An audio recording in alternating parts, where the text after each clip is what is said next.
Hello and welcome to the video. If you're new here, my name is Will, I'm an artist and I mainly focus on oil painting. But I am a lover of all forms of art, whether it be visual art, movies, books, or music. And one of my favourite artists, of course you'll know by the title of this video, is Kendrick Lamar. Kendrick Lamar is a rapper, songwriter, and producer from Compton, California. And in my opinion, if you were to compile a list of the best artists on the planet for the last 10 to 15 years, covering all forms of art, mind you, directors, painters, writers, you would be remiss not to include Kendrick Lamar on that list. In fact, in my opinion, I think there's a decent argument to be made for him taking literally #1 spot on that list. There are some writers and directors that might have something to say about that, but that's for another video. The point is that I, as well as many others, consider Kendrick that highly. I mean, the man won a fucking Pulitzer Prize, for God's sake. So for this video, I thought I would rank my personal favourite studio albums of his from worst to best. And while I do that, I'll paint the album covers on these 6-inch little wood panels that I have. And to be clear, this is just my personal opinion. I am no way claiming to speak objectively. And also, my least favourite album on the list is still an album that I really love, so... Unfortunately, one of his albums has to be last, and in my opinion, it's his first album, Section 80. At 59 minutes, 16 tracks long, Section 80 was released at a very interesting time for mainstream hip-hop. It was 2011, the bling era was ending, and the genre seemed like it was searching for a new direction. And with Section 80, Kendrick emerged as this shining light of the new school rappers who just distinctly cared about the music. It might be a bit of a controversial choice for last place actually, because I think a lot of people have this very strong nostalgia for it. And I include myself in that category actually. I remember being in high school and a friend of mine who I would talk to about hip hop, he told me about this new guy named Kendrick Lamar, and he shared Section 80 with me on a USB drive that he gave to me. Like, I'm very nostalgic for it, but on re-listen it just wasn't as amazing as I remember it being. My favourite tracks are Ronald Reagan Era, Rigor Mortis, and Absol's outro. To me it feels very much like, well, exactly what it is, the work of an immensely talented 23-year-old artist. On the record, it's very clear that Kendrick is like an incredibly skillful MC, and in hindsight, now even a prophetic MC. Don't ask for your favorite rapper. He did. Yes, sir. Amen. Church. But it feels very raw and unpolished a lot of the time to me. There are a few ideas for songs, and even the overall concept of the album just lack a little bit of refinement compared to his other work. But as I said before, I love this album, it's just that I think I love his other albums more.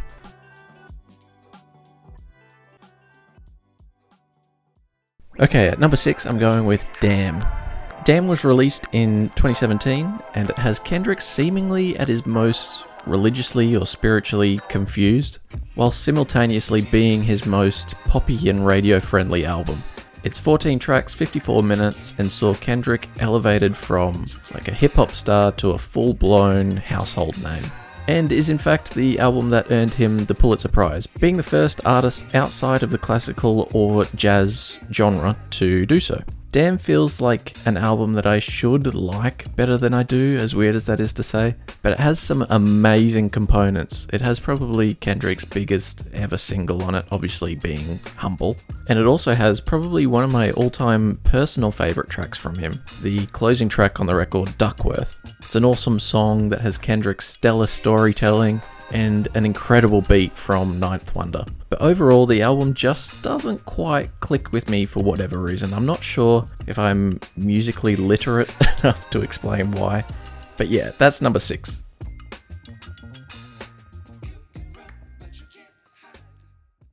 At number 5, I've gone with Untitled Unmastered. I definitely think Untitled Unmastered is Kendrick's most underrated album, to be honest. It's probably dismissed a bit just as an album of leftovers, and it's easy to sort of understand why people might see it as that. There was very little build-up or hype to the release of it in 2016, and I mean it's called Untitled Unmastered. There are no track titles, and there's barely even album art, which all definitely hints towards the idea that Kendrick himself might not have thought that these tracks worthy of a full release, but even still, this album is absolutely incredible to me. At 8 tracks spanning 34 minutes, it's easily one of his shortest projects, but it packs a massive punch. It definitely has the production flavouring of To Pimp a Butterfly, with amazingly eccentric and jazzy production from Thundercat and Terrace Martin, and my favourite tracks are Untitled 2, 3 and 8. I think it's a sign of the talents of the man when a compilation of his B-sides combined to make an album most artists could only dream of having in their discographies.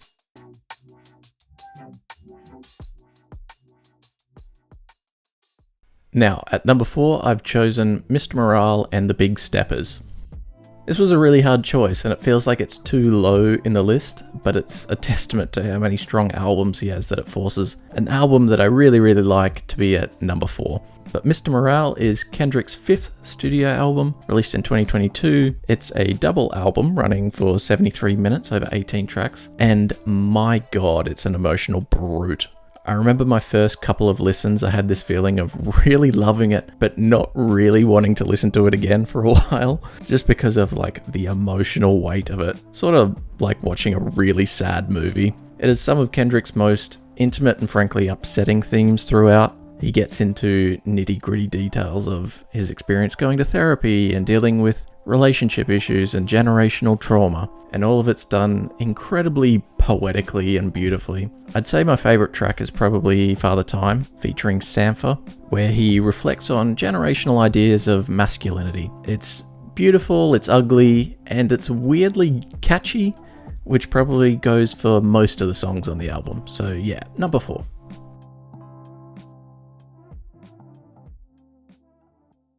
At number 3, I've chosen Good Kid, Mad City.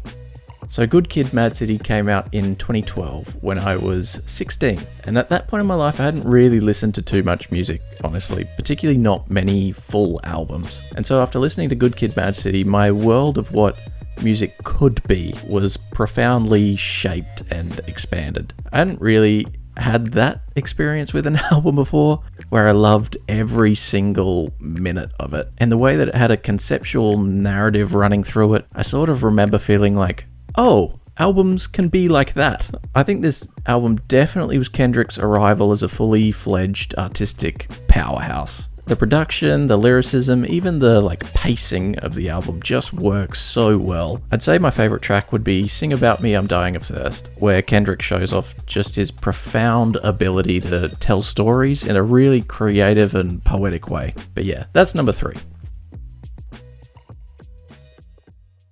And my second favourite album by Kendrick Lamar is GNX. His most recent full release, GNX, feels like Kendrick in full-blown fun mode. It's as carefree as I think he's been on a record, and so much of the album is just banger after banger after banger. And Kendrick even says on the opening track, Whacked Out Murals, fuck a double entendre, I want you to feel this shit. And feel it, I definitely do. The thumping bass, the cool West Coast flavors, even the weird little vocal inflections Kendrick has all throughout the album, make it, in my opinion, his catchiest, earwormiest album to date. I think it'd be silly not to mention that this album obviously followed the Drake beef, and so much of GNX almost feels like this victory lap. But in typical Kendrick style, there are also these honest moments of self-reflection too. Choosing between this and Good Kid, Mad City for what would be number 2 or 3 was the most difficult choice, I think. So I'm curious to see how GNX ages. I think I am potentially suffering from some recency bias, but nonetheless, right now, I'm saying that GNX takes the number 2 spot. And finally, at number 1, of course, it's To Pimp a Butterfly. If Good Kid, Mad City changed the way I think about music, To Pimp a Butterfly changed the way I think about art altogether.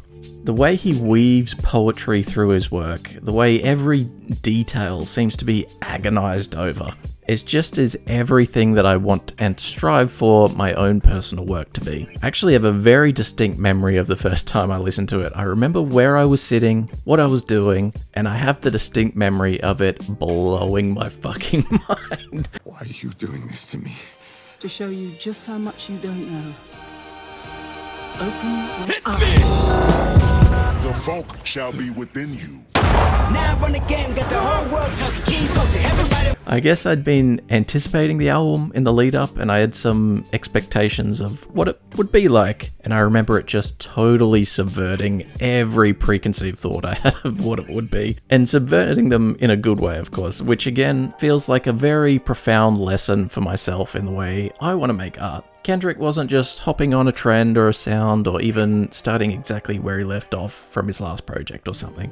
He was just doing what he wanted to be doing. And when an artist does that, that's where the good stuff happens, I think. That's where great art is made. And I mentioned wondering how GNX will age, but I have absolutely no doubt how To Pimp a Butterfly will age. Because it's already 10 years old this year, actually, and it's aging like fine wine. It still sounds brand new. It feels like it has this timeless quality to it. So yeah, of course, it's a masterpiece. It takes the #1 spot. So there we go, there's Kendrick's albums ranked. If you agree with me or if you disagree with me, leave a comment below. I'm interested to know what you think. But yeah, other than that, thanks for watching. If you liked the video, make sure to like and subscribe, and I'll see you in the next one. Bye.